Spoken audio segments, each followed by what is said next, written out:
न बोले मना राघवावीण काही, जनी वावुगे बोलता सुख नाही।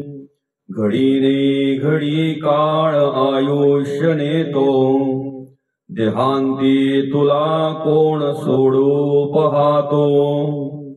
जय जय रघुवीर समर्थ श्रीराम।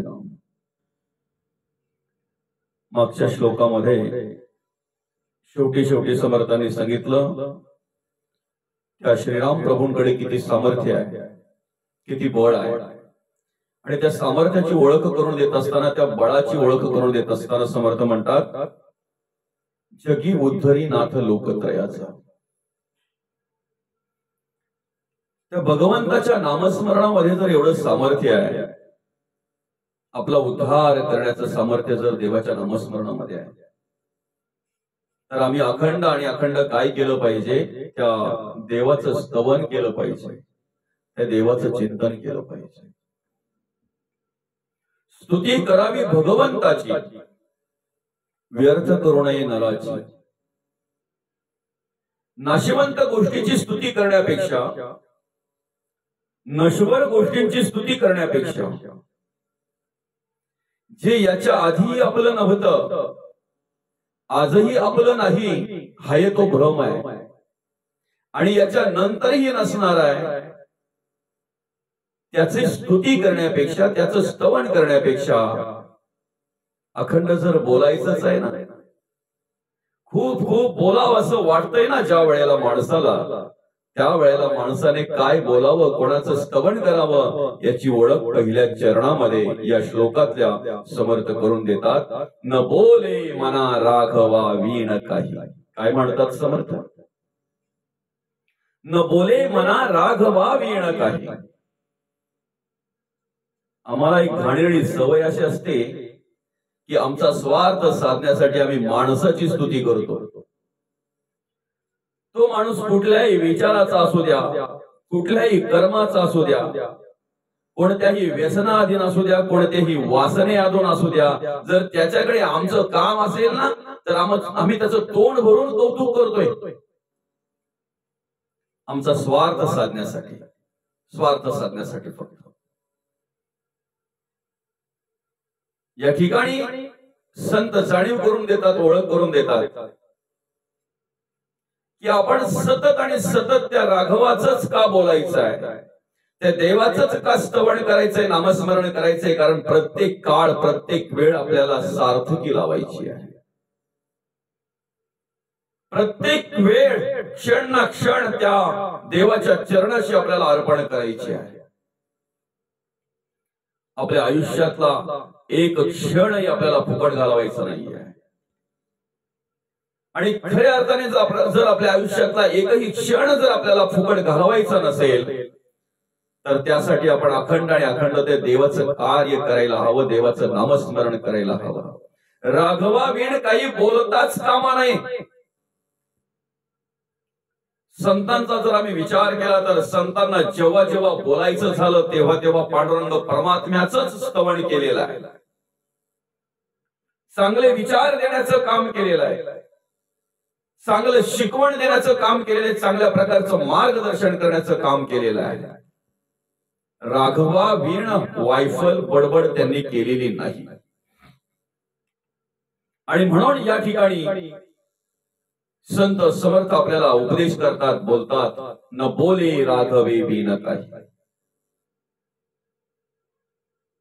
नाशिवंत गोष्टीचं स्तवन जर आम्ही केलं, स्तुती जर आम्ही केली, तर कालांतराने त्या गोष्टीला नाश आहे, म्हणजे आपलं स्तवन सुद्धा व्यर्थ असतंय। जे आज आम्हाला आमचे वाटतायत, आमच्यावर जीव लावतायत, आमच्यावर प्रेम करतायत, ते आणि आम्ही वेगळे नाहीत अशा प्रकारे भासवतायत, ते आमचे आहेत असं जरी आम्हाला अंतःकरणपूर्वक वाटत असेल, तरी सुद्धा स्वार्थ आणि स्वार्थच या ठिकाणी पाहायला मिळतोय, स्वार्थाच्या पलीकडे दुसरं काही पाहायला मिळत नाही। आणि स्वार्थासाठी मनुष्य एखाद्या अविचारी माणसाची सुद्धा चांगली स्तुती करत असतो. नको ती कर्म करणारा एखादा भ्रष्टाचारी जरी असेल, अत्याचार, हिंसाचार आणि भ्रष्टाचार ज्याच्या अंतःकरणामध्येच भरलेला आहे, अशा माणसाची सुद्धा स्वार्थासाठी मनुष्य चांगल्या प्रकारे स्तुती करत असतो. त्याचा जो खोटेपणा आहे तो दाखवत नाही, त्याची जी चोरी लबाडी आहे ती दाखवत नाही. उलट अर्थी खोटी खोटी स्तुती मनुष्य त्याची करत असतो. आणि म्हणून या ठिकाणी मग काय होत आहे, ज्या वेळेला आपण अशी कर्म करतोय त्या वेळेला नकळत पापही जोडलं जात आहे त्या कर्मामुळे. मग आपल्या वागण्यामुळे, आपल्या बोलण्यामुळे जर पाप जोडलं जात असेल तर आपण त्या पद्धतीने का म्हणून बोलावं, त्या प्रकारचं का म्हणून बोलावं. प्रत्येक काळ, प्रत्येक वेळ जर पुण्यात्मक कर्माकडे जोडली गेली पाहिजे, पुण्य जोडलं गेलं पाहिजे असं तर वाटत असेल तर प्रत्येक क्षण ना क्षण न बोले मना राघवा विण काही. जनाबाईने स्तवन केलं, बहिणाबाईने स्तवन केलं, मुक्ताबाईने स्तवन केलं, कान्होपात्रेने स्तवन केलं, अनेक संतांनी स्तवन केलं. जगद्गुरु तुकोबा असतील, माऊली ज्ञानोबा असतील, शांती ब्रह्मनाथ महाराज असतील, संत शिरोमणी नामदेव महाराज असतील, संत शिरोमणी गोरोबा काका असतील, नरहरी सोनार महाराज असतील, संत सेडा महाराज असतील, रोहिदास स्वामी असतील, अनेक संतांचा जर आम्ही विचार केला, सावतामाळी चोखामेळा, अनेक संतांचा जर आम्ही विचार केला, राघवा विण काही बोललेले नाहीत. पांडुरंग परमात्म्याचं स्तवन केलेलं आहे, भगवान श्रीकृष्णांचं स्तवन केलेलं आहे. देवाशिवाय, परब्रह्माशिवाय त्या ठिकाणी त्यांच्याकडे काही पाहायलाच मिळणार नाही. माया, मायेपासून खूप लांब, माया स्पर्शही करत नव्हती त्यांना. आणि म्हणून आम्ही सुद्धा त्याप्रमाणे त्यांच्या पावलावर पाऊल ठेवून वाटचाल केली पाहिजे. कारण जगी वावुगे बोलता सुख नाही. वावुग जर बोलत असेल ना, आमच्याकडून जर वावुगी स्तुती होत असेल ना, वावुग जर बोलत असून आम्ही, तर त्याच्याने आम्हाला सुख मिळणार नाही, उलट अगदी पाप जोडलं जाईल. आणि पापाचं पडते दुःखच आहे, शेवटी दुःख भोगावं लागेल. वावुग का म्हणून आम्ही बोलावं. बघा, एखाद्या ठिकाणी जर वादविवाद झाला तर त्या ठिकाणी मनुष्य एवढा काही बोलत असतो की त्याला थांबवायला माणसं असतात तरी तो थांबत नाही, एवढा बोलत असतो, एवढा बडबडत असतो. वावुग, असं वावुग बोलता सुख नाही, जरी वावुगे बोलता सुख नाही. आणि मग जर आमच्याकडून सतत वासनेचं कार्य घडत असेल, नको त्या प्रकारे वावुग जर बोललं जात असो, आम्ही कामाचं कार्य साध्य करण्यासाठी जर त्या पद्धतीने आम्ही स्तुती करत असू, लोभाचं कार्य जर साध्य करण्यासाठी आम्ही त्या पद्धतीने जर स्तुती करत असू, आमचा स्वार्थ साधण्यासाठी जर आम्ही त्या विषयाधीन होऊन आणि त्याप्रमाणे जर आम्ही आमच्या मुखातून बोलत असू, तर तो काळ, तो वेळ कशा प्रकारे असते त्याची जाणीव, त्याची ओळख आम्हाला समर्थ तिसऱ्या चरणामध्ये करून देतात. आणि त्या ठिकाणी समर्थ म्हणतात, घडीने घडी काळ आयुष्य नेतो. प्रत्येक क्षण न क्षण, घडीने घडी काळ आयुष्य नेतो. म्हणून हरिपाठाला सुरुवात करताना सुरुवातीच्या पहिल्याच अभंगामध्ये माऊली म्हणतात, माऊली ज्ञानोबा म्हणतात, देवाची द्वारी उभा क्षण भरी तेणे मुक्ती चारही साधियेल्या. हरी मुखे म्हणा, हरी मुखे म्हणा, पुण्याची गणना कोण करी. उभा क्षण भरी, प्रत्येक क्षणी आम्हाला त्या हरीचं स्मरण पाहिजे. कारण आज परिस्थिती अशी आहे की हरीचं विस्मरण जर झालं तर घडीने घडी काळ आयुष्य नेतो. जगद्गुरु तुकोबा आम्हाला ओळख करून देताना म्हणतात, आयुष्य मोजावया बैसला मापारी, तू कार्य व्यवहारी संसाराच्या. आमचं आयुष्य आमच्या लक्षात नसेल किती आहे, किती गेलं, कशा प्रकारे गेलं, पण त्याचा मोजमाप करायला मापारी बसलेला आहे ना. आम्ही मात्र व्यवहाराच्या संसारी असतो, संसाराच्या व्यापारी असतो. आम्ही मात्र जे आयुष्य आम्हाला देवाच्या कृपेने मिळालंय ना, ही खूप मोठी भेट आहे देवाने दिलेली. देवाने सगळ्यात मोठी भेट जर आपल्याला दिली असेल ना तर आयुष्य. कारण हे सगळ्यांच्याच वाट्याला नसते. किती जगलात याला महत्व नाहीये, कसे जगलात याला महत्व आहे. किती वर्ष तुम्ही जगलात याला महत्व नाहीये, किती वर्ष जगून तुम्ही काय कार्य केलं याला महत्व आहे. आणि म्हणून देवाकडे कधी अधिक आयुष्यासाठी प्रार्थना करू नका.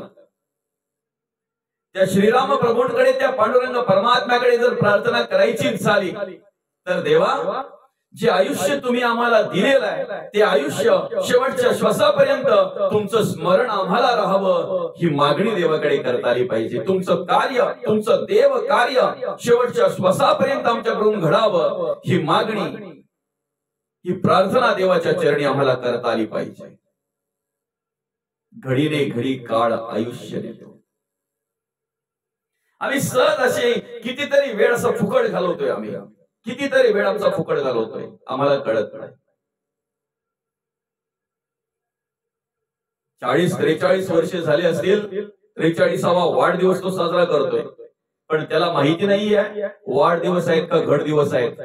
खऱ्या अर्थाने 43 वर्ष त्याच्या आयुष्यातली कमी झालेली आहे. पुढे किती आहे माहित नाहीये, कदाचित 43 मिनिटं पण नसू शकतात, सांगू शकत नाही. माणसाचा देह म्हणजे पाण्याचा बुडबुडा निर्माण झाला काय आणि फुटला काय सांगू शकत नाही, अशी अवस्था आहे त्याची.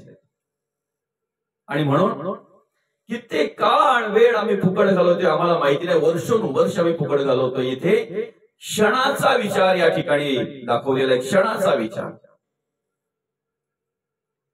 60 विपल तेव्हा एक पल, 60 पल तेव्हा एक घटका, 2.5 घटका तेव्हा एक दिवस म्हणजे 24 मिनिटांची एक घटका, 60 घटका तेव्हा एक दिवस, 2.5 घटका तेव्हा एक तास, 2.5 घटका तेव्हा एक तास, 24 मिनिटांची एक घटका, 60 घटका तेव्हा एक दिवस म्हणजे 24 तास तेव्हा एक दिवस. जर 60 घटका तेव्हा एक दिवस असेल तर आम्ही कितीतरी घटकाच्या घटका आमच्या वया घालवतोय. घडीने घडी काळ आयुष्य नेतोय. 7 दिवस तेव्हा एक सप्ताह सांगितलेला आहे, 4 सप्ताह तेव्हा एक महिना सांगितलेला आहे. म्हणजे 15 दिवसाचा एक पक्ष, शुक्ल पक्ष आणि कृष्ण पक्ष, अशा प्रकारे 2 पक्ष तेव्हा एक महिना, 2 महिने तेव्हा एक ऋतू, 3 ऋतू तेव्हा एक आयन, एक उत्तरायण आणि एक दक्षिणायन, असे 2 आयन तेव्हा एक वर्ष, 12 वर्ष तेव्हा एक तप, 25 वर्ष रौप्य महोत्सव, 50 वर्ष सुवर्ण महोत्सव, 75 वर्ष अमृत महोत्सव. त्याच्या पुढे आयुष्य मिळेलच याची गॅरंटी नाही आहे. कोणते महोत्सव आपण साजरे करतो यापेक्षा ते महोत्सव साजरे करत असताना जर 25वा रौप्य महोत्सव जर आम्ही साजरा करत असो, 50वा सुवर्ण महोत्सव जर आम्ही साजरा करत असो, 75वा अमृत महोत्सव जर आम्ही साजरा करत असो, तर आम्ही विचार केला पाहिजे त्या ठिकाणी प्रत्येक घडी ना घडी, प्रत्येक वेळ माझ्या आयुष्याची कशी गेली, कुठे गेली, काय केलं मी माझ्या आयुष्यामध्ये, चांगलं केलं की वाईट केलं याचा विचार आम्ही करायला हवा. नुसतं मायेच्या अधीन राहून, जर देहबुद्धीच्या अधीन राहून, जर अज्ञानातून, भ्रमातून, अंधश्रद्धेतून जर आम्ही वावरत असू तर आमचा उद्धार होईल का? म्हणून त्याची जाणीव करून देताना शेवटच्या चरणामध्ये या ठिकाणी समर्थ म्हणतात, देहांती तुला कोण सोडू पाहतो.